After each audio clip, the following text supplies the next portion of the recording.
Mister ladies channel viewers அனைவருக்கும் வணக்கம். இன்னைக்கு நம்ம பார்க்கக்கூடிய டாபிக் என்னன்னு பார்த்தீங்க அப்படின்னா, ஜென்ஸாக இருக்கட்டும், லேடிஸாக இருக்கட்டும், ஏன் யங்ஸ்டர்ஸ் கூட இன்னைக்கு அதிகமாக சொல்கிற வார்த்தை அப்படின்னா, என்னன்னே தெரியல, உடம்பு ரொம்ப டயர்டாக இருக்கு, அடிச்சு போட்ட மாதிரி இருக்கு, இப்படின்னு இதையே சொல்லிட்டு இருக்காங்க. நல்லா தான் தூங்குறேன், ஆனால் காலையில் எழுந்துக்க முடியல, அப்படியே உடம்பெல்லாம் ஏதோ அசதியா மசில் பெயின் மாதிரி இருக்குன்னு சொல்றாங்க.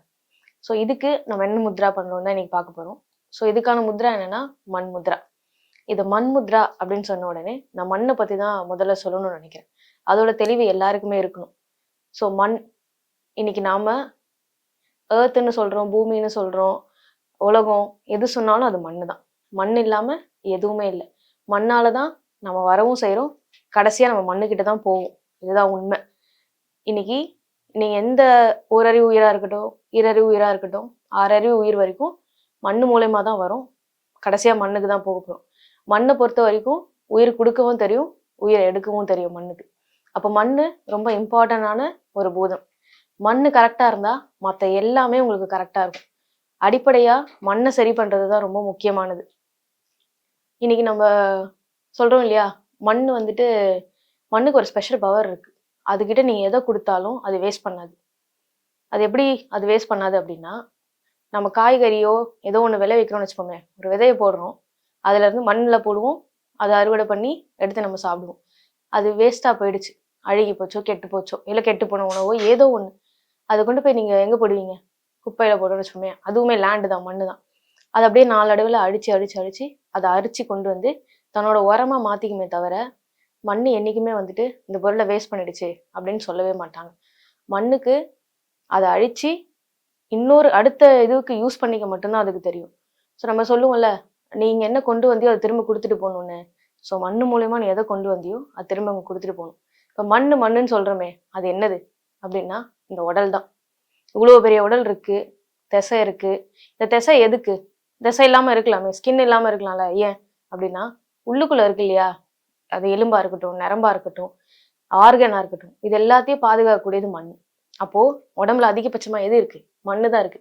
உடம்புல அதிகபட்சமா நீர் கிடையாது, மண்ணு தான் ரொம்ப அதிகம். ஸோ அப்போ பிறக்கும் போது நம்ம மண்ணு மூலயமா தான் பிறக்கிறோம். இறக்கும் போது நீங்க இறந்துட்டு எந்த வகையா உங்களோட இறப்பு இருந்தாலும் சரி, அது புதைக்கப்படுறதா இருக்கட்டும், எரிக்கப்படுறதா இருக்கட்டும், எரிக்கப்பட்டா சாம்பலா மாறுவீங்க, புதைக்கப்பட்டா மண்ணுக்குள்ள இருக்கும். நீங்க நல்லா கவனிச்சிருக்கீங்களா? புதைச்சிட்டு ஒரு வருஷ கணக்குல கழிச்சு நீங்க தோண்டி பார்க்கும்போது இந்த திசை இருக்காது. மண் என்ன பண்ணிருக்கும்னா அரிச்சு எடுத்துருக்கும் அது. ஆனா போன் அரிக்காது. போன் அப்படியே இருக்கும், திசையை மட்டும் அரிச்சு எடுத்துக்கும். அதால எது கொடுக்கப்பட்டதோ அதை திரும்ப எடுத்துக்கும். அதுதான் மண். சரிங்களா? இப்ப இந்த மண்ணு, நான் மண் தத்துவத்துல அதிகமா இருக்கேன், எப்படி கண்டுபிடிப்பீங்க? நான் மண் தத்துவத்துல குறைஞ்சிருக்கேன், அது எப்படி கண்டுபிடிப்பீங்கன்னு பார்ப்போம். ஃபர்ஸ்ட் மண் தத்துவத்துல அதிகமா இருந்தா என்னென்ன பிரச்சனை வரும்னு சொல்றேன். ரொம்ப அதிகமாயிடுச்சு என் உடம்புல மண்ணு, அப்ப என்ன ஆகும்னா தானாவே எச்சில் சுரக்க ஆரம்பிக்கும். நார்மலா நம்ம முழுங்கக்கூடிய எச்சில் இல்லாம அதிகமா சுரக்க ஆரம்பிக்கும். பேசிக்கிட்டே இருக்கும் போதே ஒரு 10-15 வாட்டி அதை எச்சில் முழுங்குறது, அப்படியே சலைவா வந்து வெளிப்பக்கமா ஊத்துறது, இது எல்லாமே மண் தத்துவத்துல அதிகமா இருக்கிறவங்க. இன்னொன்னு பைல்ஸ் வரும். யாருக்கெல்லாம் பைல்ஸ் இருக்கோ அவங்கெல்லாம் மண் தத்துவத்துல ரொம்ப அதிகமா இருக்காங்கன்னு அர்த்தம். கட்டி, சாதாரண சூடு கட்டில இருந்து ஃபைப்ராய்டு கட்டியா இருக்கட்டும், தைராய்டு கட்டியா இருக்கட்டும், கேன்சர் கட்டி வரைக்குமே வர்றதுக்கு காரணம் மண். மண் தத்துவம் அதிகமாயிடுச்சுன்னா கட்டிகள் நிறைய வரும். ஸோ அப்போ அவங்க மண்ணில் ரொம்ப ஸ்ட்ராங்கா இருக்காங்க அப்படின்னு அர்த்தம். இப்படியே மனசு ரீதியா போகும், இதெல்லாம் உடல் ரீதியா. மனம் ரீதியா என்ன ஆகும் அப்படின்னா ஸ்டப்பனா இருப்பாங்க. அவங்க கிட்ட நீங்க எதையுமே வந்துட்டு அசால்ட்டா பேசி வாங்கிடவே முடியாது. பயங்கர ஸ்டப்பனா, நான் பிடிச்சதுதான், நான் பிடிச்ச முயலுக்கு 3 காலுன்ற மாதிரி தான் நின்றுட்டு இருப்பாங்க. அது அப்படியே ஆப்போசிட்டா என்ன பண்ணுவாங்க அப்படின்னா, மண் குறைவா இருக்கு, இப்போ எனக்கு மண் குறைஞ்சிருக்குப்பா, நான் எப்படி கண்டுபிடிக்கிறதுனா, மென்டல் ஸ்டெபிலிட்டியே இருக்காது, ஸ்ட்ரென்த்தும் இருக்காது, ஸ்டெபிலிட்டியும் இருக்காது. அவங்களால சுயமா எதையுமே யோசிக்க முடியாது. டிசிஷன் மேக்கிங் சொல்லுவோம்ல, ஒரு 2 விஷயத்த கொடுத்துட்டு இது முடிவெடுன்னு சொன்னா அவங்களால முடிவெடுக்கவே முடியாது. அப்படியே நின்றுட்டு இருப்பாங்களே தவிர அந்த முடிவை எடுக்கவே மாட்டாங்க. கடைசி வரைக்கும் உங்களுக்கு ஒப்பீனியனும் சொல்ல மாட்டாங்க, அப்படியே நின்றுட்டு இருப்பாங்க. இப்போ உடம்புல என்ன ஆகும் மண் குறைஞ்சிருச்சு அப்படின்னா, உங்களுடைய கால் இருக்கு இல்லையா, கால் தான் மண் தத்துவத்தோட டைரக்டா தொடர்புடையது, நம்மளுடைய பாதம் தான். ஸோ இப்போ என்ன ஆகும் அப்படின்னா, சரி நிறைய பேர் நர்வ் இஷ்யூஸ் இருக்கும், நிறைய பேர் சொல்றதை கேட்டிருப்பீங்க, நரம்பு பிரச்சனை இருக்கவங்க, காலை கீழேயே வைக்க முடியல என்னால, வச்சோன்னே குத்துது, சுருக்குன்னு அப்படி ஷாக் அடிச்ச மாதிரி இருக்கு, அப்படியே உட்காந்துட்டு எழுந்துக்கும் போது கால் நடுங்குது, உதற மாதிரி இருக்கு எனக்கு காலு அப்படின்னு உடனே ஓடி போய் உட்காந்துடணும் அப்படின்னு சொல்லுவாங்க. இவங்க எல்லாரும் மண் தத்துவத்துல ரொம்ப குறைவா இருக்காங்க அப்படின்றது தான் அர்த்தம். மண் தத்துவம் குறைஞ்சிருச்சுன்னா இன்னும் இன்னும் நல்லா தெரிஞ்சுக்கிறதுக்கு ஸ்மெல் சென்சேஷன் கொஞ்சம் கொஞ்சமாக குறைஞ்சிரும். பக்கத்துலேயே என்ன ஸ்மெல் வந்தாலும் அவங்களுக்கு தெரியவே தெரியாது. மண் நல்லா குறைஞ்சிருச்சுன்னா ஸ்மெல் தெரியாது. மண் ஈக்குவலாக இருந்தால் மட்டும்தான் ஸ்மெல் தெரியும். இப்போ மண்ணை பொறுத்த வரைக்கும் கூடவும் கூடாது, குறையவும் கூடாது. ரொம்ப சேஃப்டியாக பார்த்துக்க வேண்டிய ஒரு பொருள் வந்து மண். ஸோ இப்போ மண் எப்படி நம்ம பேலன்ஸ் பண்ணுறதுன்றதை பார்க்க போகிறோம். ஸோ மண் முத்ரா அப்படின்னா, மண்ணுன்றது மோதிர விரல். உலகத்தையே ஆளக்கூடிய முதல் முத்ரா மண் முத்ரா தான். மண் கரெக்டாக இருந்தால் தான் மற்ற 5 பூதமும் கரெக்டாக இருக்க போகுது. ஸோ இந்த மண் மோதிர விரல், நீங்கள் எந்த விரலில் மோதிரம் போடுறீங்களோ அதுதான் மண் தன்மைக்குரிய விரல்னு அர்த்தம். இதை எப்படி பேலன்ஸ் பண்ண போறீங்க அப்படின்னா, மண் முத்ராவோட இந்த ரிங் ஃபிங்கர்னு சொல்லுவோம், இதோட சென்டர், மோதிர விரலோட சென்டரையும் கட்டை விரலோட சென்டரையும் இப்படி நான் சேர்த்துட்டேன். இப்படி சேர்த்து வச்சிருக்கேன். பேரலா இருக்கணும்.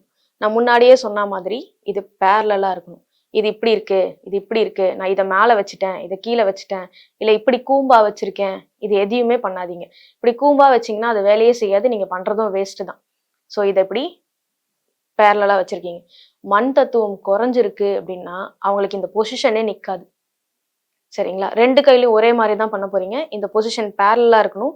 நகத்தோட நகம் இருக்கணுமே தவிர மேலே வைக்கக்கூடாது, கீழே வைக்கக்கூடாது, இப்படி கூம்பா வைக்கக்கூடாது. நேராக இருக்கணும். இதை அழுத்தி பிடிக்க போறீங்க 5லேருந்து 10 நிமிஷம். இதை எப்படி வைக்கணும்னு சொல்றேன். இப்படி வச்சுட்டீங்க 2 கையிலையும், மடி மேல மட்டும்தான் வைக்கணும். இந்த உங்களுடைய உள்ளங்கை இருக்கு இல்லையா, அது வானத்தை பார்த்த மாதிரி மேல் நோக்கிய வடிவத்துல இப்படி நீங்க மேல வைக்கணும். மடி மேல சப்பலாங்கால் போட்டுட்டு மடி மேல இப்படி வச்சுட்டு உட்காந்துட்டு இருப்பீங்க. 5லேருந்து 10 நிமிஷம் தான் இதோட டைம். அதுக்கு மேல இது பண்ண தேவையில்லை. இதை பண்றதுல எந்த பயமும் இல்லை. ஏன்னா நீங்க பேலன்ஸ் தான் பண்றீங்க, அதிகமும் படத்துல குறைக்கவும் செய்யல. ஸோ இது மண்முத்ரா. இதை இப்படி வச்சுட்டு, என்னால் 2 கையிலையும் பண்ண முடியல மேம், நான் ஒரு கையில தான் பண்ண போறேன் அப்படின்னா, ஒரு கையில இப்படி வச்சு பேலன்ஸ் பண்ணி பிடிச்சிக்கோங்க. இப்படி மடியில் வச்சிருப்பீங்க, ஸோ இப்படி பேலன்ஸ் பண்ணி பிடிச்சிக்கோங்க. இந்த கையில 5 நிமிஷம் பண்ணதுக்கு அப்புறம் திரும்ப மாத்தி இந்த கையில 5 நிமிஷம் பண்ண போறீங்க. ஸோ மடி மேல வைக்கிறீங்க. எப்பவுமே எந்த முத்ரா பண்ணாலும் சரி, கீழே உட்காடுறீங்க அப்படின்னா கீழே ஒரு துணி விரிச்சுக்கோங்க. நீங்க என்ன முத்ரா பண்ணாலும், யோகா பண்ணாலும், மெடிடேஷன் பண்ணாலும் பூமிக்கும் உங்களுக்கும் நடுவுல ஏதாவது ஒரு பொருள் இருக்கும். அது துணியா இருக்கலாம், மேட்டா இருக்கலாம், எதுவா வேணா போட்டுக்கோங்க. போட்டு உட்காந்துட்டு இதை பண்ணுங்க. என்னால் கீழே உட்கார முடியாதுன்னா சேர்ல உட்காடுறீங்க அப்படின்னா, நான் சொன்ன மாதிரி உங்களுடைய பாதம் வந்து காலை ஒட்டி இருக்கணும். நல்லா அழுத்தமா தரையோட தரையா வச்சுட்டு நீங்க இந்த முத்ராவை பண்ணலாம். இந்த முத்ரா மடி மேல மட்டும்தான் இருக்கணும். நான் காட்டுறதுனால இப்படி வச்சு பண்ணாதீங்க. மடி மேல இப்படி படுக்க வச்சுக்கோங்க. இப்படி படுக்க வச்சுட்டு 5 to 10 மினிட்ஸ் பண்ணிடுங்க. இப்போ இந்த மண் முத்ரையோட பெனிஃபிட்ஸ் என்னன்னு பார்ப்போம். யாரெல்லாம் பண்ணணும், யாரெல்லாம் பண்ணக்கூடாதுன்னு பார்ப்போம். ஃபர்ஸ்ட் பெனிஃபிட்ஸ் என்னன்னா, muscle pain, muscle strength, phone strength. இது மோஸ்ட்லி ஃபீமேல்ஸ் வந்து நிறைய ஃபேஸ் பண்ணுவாங்க. அப்படியே கை கால்லாம் குடைச்சலா இருக்கு, வலிக்குது, எது வேலையுமே என்னால் செய்ய முடியல, சின்னதாக ஒரு வீட்டு வேலை செஞ்சோடனே மசில் பெயின் வந்துருச்சு அப்படின்னு சொல்லுவாங்க. ஸோ அதுக்கான ஒரே முத்ரா இது மட்டும்தான். அன்எக்ஸ்பிளைன்டு டயர்ட்னஸ் சொல்லுவாங்க. என்னன்னு தெரியல, எனக்கு டயர்டா இருக்கு, காரணம்லாம் கிடையாது, எனக்கு டயர்டா இருக்கு. அன்எக்ஸ்பிளைன்டுன்னு நான் ஒரு வார்த்தை சொன்னோம் இல்லையா, விவரிக்க முடியாத உடல் வலி, அதுக்கு இந்த ஒரு முத்ரா மட்டும்தான் உங்களுக்கு உதவி பண்ணும்.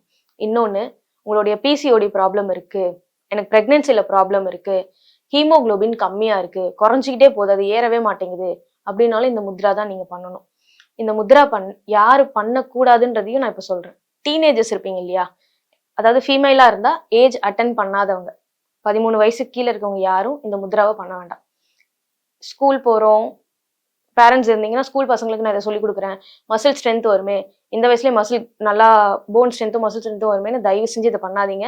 இந்த முத்ரா குழந்தைங்களுக்கு எக்காரணத்து கொண்டும் பண்ணவும் சொல்லிக் கொடுக்காதீங்க. ஏஜ் அட்டன் பண்ணதுக்கப்புறம் யாராக இருந்தாலும் பண்ணலாம். பிஃபோர் ஏஜ் அட்டன் யாரும் பண்ணக்கூடாது. போத் ஃபீமேல் அண்ட் மேல் யாருமே இதை பண்ண தேவையில்லை. ஸோ 13 வயசுக்கு மேலே இருக்கவங்க யாராக இருந்தாலும் பண்ணுங்க. இப்போ இதோட பெனிஃபிட்ஸ் வந்து நம்ம உடல் ரீதியாக பார்த்தோம்ல, மைண்ட் ரீதியாக என்ன ஆகும் அப்படின்னா, நீங்கள் என்ன முடிவு எடுக்கிறீங்களோ அது கரெக்டாக இருப்பீங்க. நீங்க எடுக்கிற முடிவு இப்போ அவங்க கிட்ட கேட்டால் கரெக்டாக சொல்லுவாங்கப்பா அப்படின்ற மாதிரி இருக்கும். இன்னொரு எக்ஸ்ட்ரா பாயிண்ட் சொல்லணும் அப்படின்னா, சில பேர் வேலைக்காக இங்கேருந்து ஃபாரின் போகிறது, இல்லை தமிழ்நாட்டில இருந்து வேற ஒரு ஊருக்கு போகிறது அப்படின்னு போகும் பார்த்தீங்களா, அப்போ லேண்ட்லேருந்து லேண்டுக்கு மாறுறீங்கல்ல, அப்போ ஒரு இம்பேலன்ஸ் வரும். இந்த லேண்டோட ஒரு எனர்ஜியை கன்சியூம் பண்ணி வச்சிருப்பீங்க, சடனாக ஒரு விஷயமா அந்த லேண்டுக்கு போறீங்க, உங்களால் அதை டேக் பண்ணிக்க முடியாது, டேக் ஆஃப் பண்ண முடியாதுன்னு சொல்லுவாங்க. அங்கேருந்து எனக்கு இல்லை, போய் இறங்கினோடனே ஒரு மாதிரி இருக்கு, அந்த இடம் என்னமோ எனக்கு செட் ஆகலைன்னு சொல்லுவோம் இல்லையா, அதை செட் பண்ணுறதுக்கு இந்த முத்ரா போதும். இங்கேருந்து யாரெல்லாம் ஃபாரின் போய் வேலை செய்கிறீங்க, எனக்கு இன்னும் அந்த இடம் செட் ஆகலை அப்படின்னா மண்முத்ரா வச்சிங்க அப்படின்னா உங்களுக்கு அந்த இடம் செட் ஆகிடும்.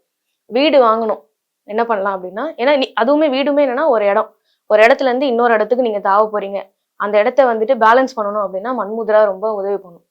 சரிங்களா? இன்னொன்று, இதோட இன்னொரு பெரிய பெனிஃபிட்ஸ் என்ன அப்படின்னா, கால் வந்துட்டு ஒரு மாதிரி நம்னஸ்ன்னு சொல்லுவாங்க. அப்படியே கூசுது, டிங்லிங்னு சொல்லுவாங்க.